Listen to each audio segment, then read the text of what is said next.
Olá, sejam bem-vindos à nossa análise de hoje. Olá! Nós vamos mergulhar numa história fascinante sobre poder, sobre ciúme e sobre alianças que mudaram o destino de uma nação.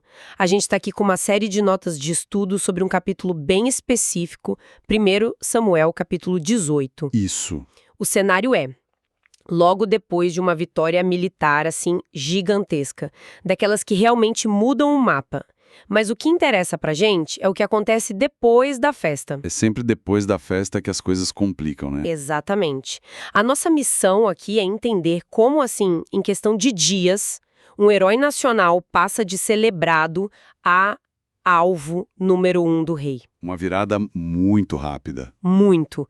A gente vai investigar a dinâmica explosiva entre Davi, que é o novo herói do pedaço, Jonatas, o herdeiro do trono, e, claro, o próprio rei Saul, que é um homem que está sentindo o poder escorregar por entre os dedos. É um verdadeiro thriller político e psicológico também. Totalmente. E o que é fascinante nas fontes que a gente tem é que elas nos dão mais do que só os fatos, né? Uhum. Elas abrem uma janela para a cabeça desses personagens.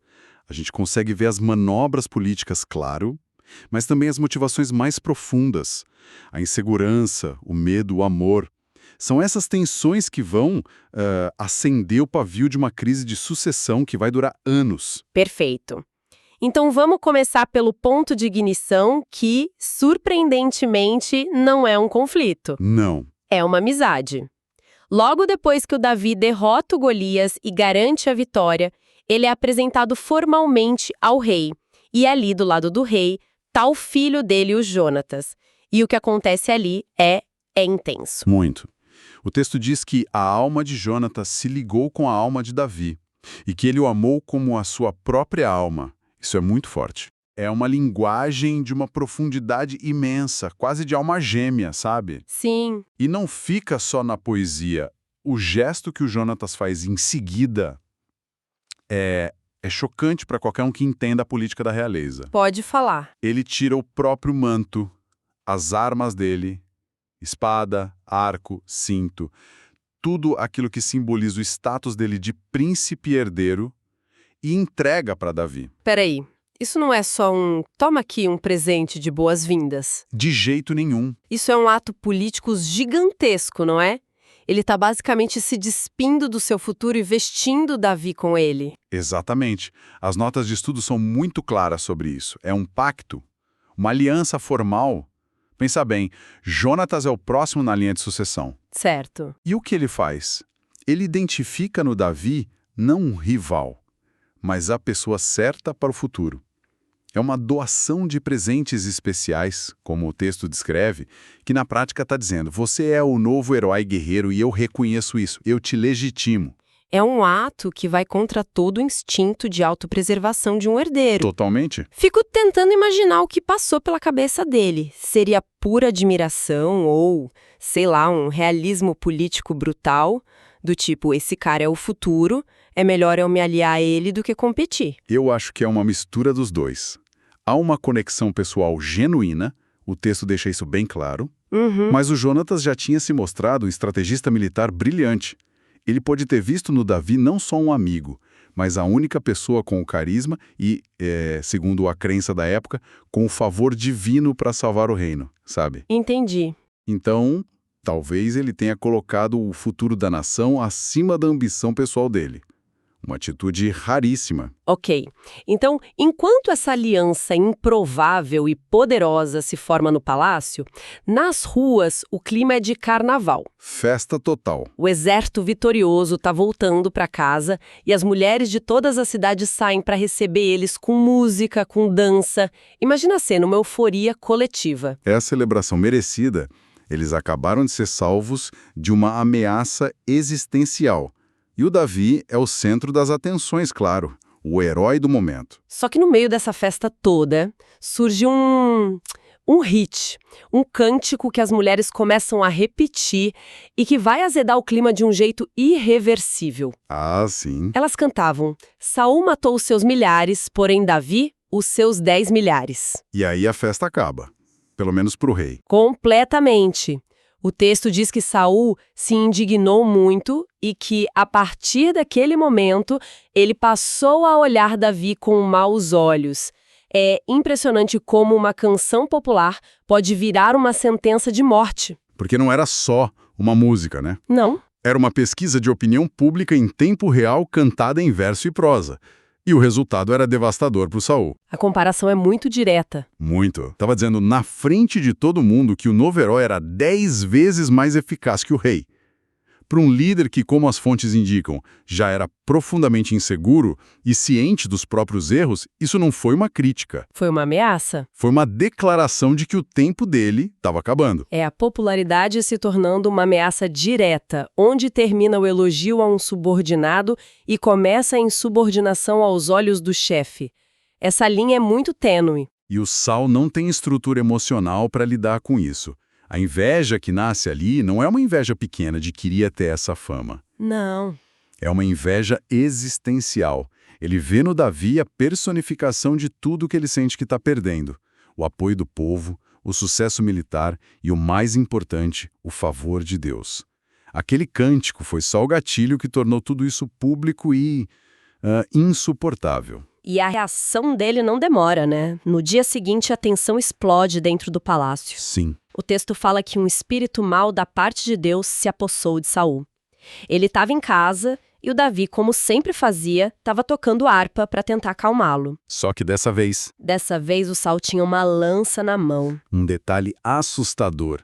A lança era um símbolo do poder real, quase um cetro para um rei guerreiro. E ele a transforma numa arma de assassinato. Exato. E ele arremessa a lança contra o Davi. 2 vezes, tenta cravar ele na parede. E o Davi consegue desviar das 2. Nossa. A cena é de um filme de terror.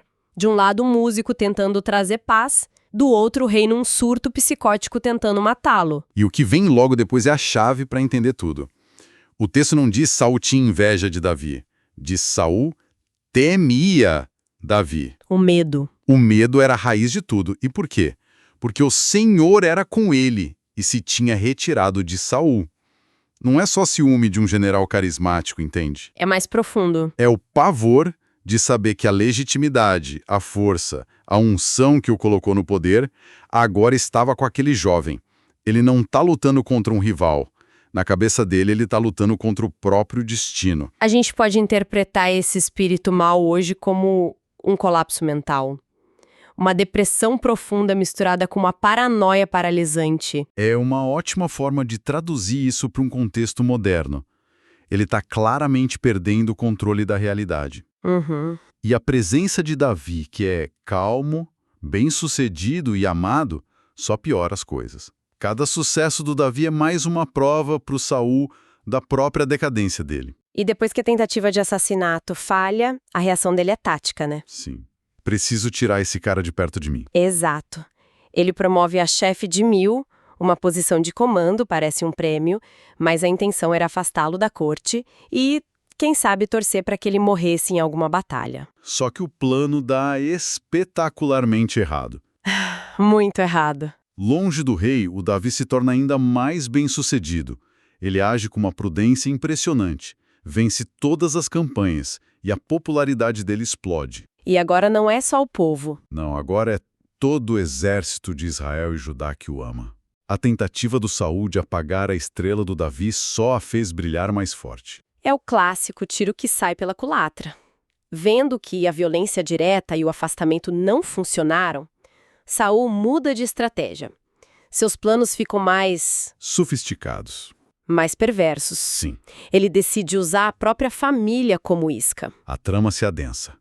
Agora ele vai usar o que deveria ser mais sagrado, os laços matrimoniais, como uma arma. O primeiro alvo é a filha mais velha, Merabe. Ele chega para o Davi e diz: "Te darei minha filha em casamento, a única condição é que você seja valente e lute as batalhas do Senhor." Parece uma proposta honrosa, né? Parece. Mas a intenção por trás é terrível. As notas de estudo apontam ao pensamento de Saul. Não seja a minha mão contra ele, e sim a dos filisteus. Ou seja, Ele está, na prática, terceirizando o assassinato. Ele quer que Davi morra em combate e que pareça um herói, não uma vítima. Assim ele se livra do rival sem sujar as próprias mãos. É o cúmulo da manipulação. Ele usa uma linguagem de patriotismo e religião para disfarçar uma sentença de morte. Exato. Mas a resposta do Davi é muito interessante. Ele não diz, sim, claro. Ele se faz de humilde. Isso. Quem sou eu para ser genro do rei? É uma jogada de mestre. Essa humildade, seja ela genuína ou estratégica, desarma o Saul. Davi não morde a isca imediatamente, o que frustra o plano. No fim, por alguma razão que o texto não explica, Saul acaba dando a Merabe para outro homem. A primeira armadilha falha. Falha. Ok. O plano com a filha mais velha não deu certo. Mas o Saul não é de desistir. Ele olha para a família e vê outra peça no tabuleiro. A filha mais nova, Mical. E aqui a história ganha uma nova camada.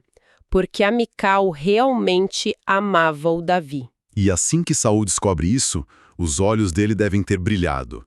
Ele não vê o amor da filha. Não. Ele vê uma nova isca. Uma oportunidade ainda melhor, porque agora o sentimento é real, o que torna a armadilha mais crível. Exato.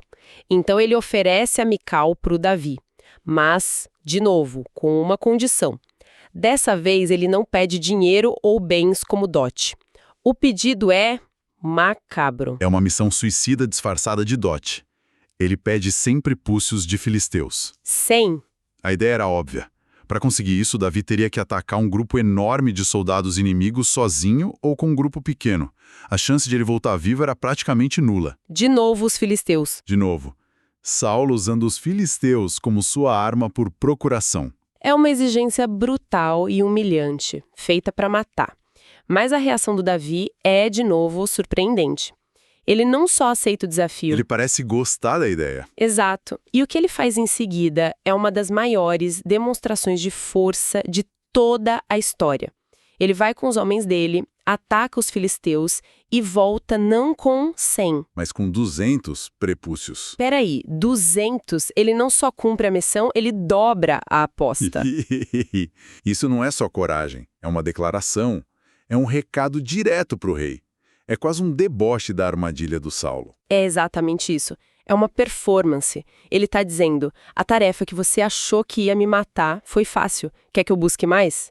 Ele humilha o plano de Saul publicamente. E com 200 prepúcios na mesa. Saul não tem como recuar. Ele é forçado a dar a filha em casamento para o Davi. E com isso, a armadilha final de Saul se torna o maior trunfo de Davi até então. Ele não só sobrevive, como se casa com a princesa e se torna oficialmente genro do rei. Entra para a família real. Exato. Todos os planos de Saul para derrubar Davi só o empurram para mais perto do trono. É uma ironia tremenda. É um ciclo vicioso para o Saul e virtuoso para o Davi. E o capítulo termina com essa dinâmica consolidada. Quanto mais o Saul se esforça para destruir o Davi, mais as ações do Davi se mostram prudentes e bem-sucedidas. E isso alimenta o medo do Saul. Exatamente. E quanto mais sucesso Davi tem, mais o medo e o ódio de Saul aumentam, a ponto do texto dizer que Saul se tornou inimigo de Davi por todos os seus dias.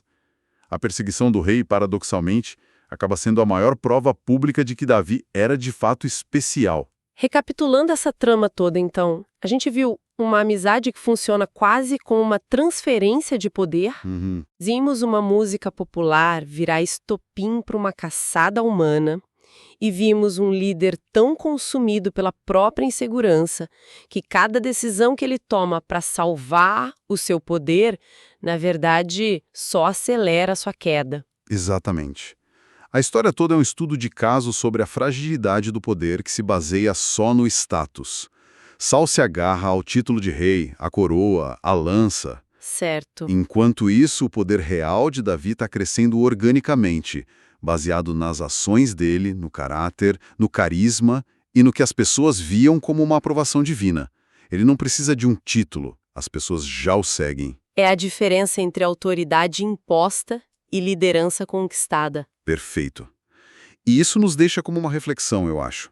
Essa história, embora milenar, levanta uma questão sobre liderança que é atemporal, sabe? Qual seria? O que acontece quando o brilho de um liderado começa a ofuscar o do líder? Em uma empresa, num partido político, em qualquer lugar. Até que ponto a insegurança pessoal de quem está no topo pode se transformar em decisões destrutivas que não prejudicam apenas o rival, mas toda a organização. Uma boa questão. A tragédia de Saul é que, na sua tentativa desesperada de apagar a luz de Davi, ele só conseguiu mergulhar a si mesmo e o seu reino na mais completa escuridão.